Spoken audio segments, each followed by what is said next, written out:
For intracorporeal knot tying, the principles of needle management are the same. Again, we have points A, B, and C.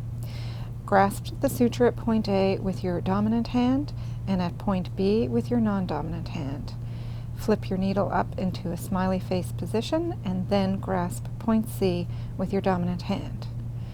Doing a phantom throw is often helpful before actually driving the needle through the tissue. Drive the needle through the tissue along the curve of the needle. Grasp point B if possible with your non-dominant hand and withdraw the needle using the curve of the needle. Draw through the suture until the tail is of a manageable length, approximately 3 centimeters. It's important now to manage the extra suture. If you're right-handed, with the tail pointing up, you're going to loop the suture such that it forms a B. So the loop of the suture is on your right-hand side. Move just one hand rather than both hands and do a double throw for your first throw.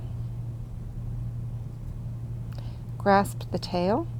It's important at this point not to pull too much on the tail, as this will lengthen the tail and leave you no suture to work with. If the tail was initially pointing upwards, to lay the knot flat, you must pull the tail downwards. Your dominant hand will now grasp point A once again, and your non-dominant hand point B. You may need to drag the needle along the tissue to get a favorable orientation.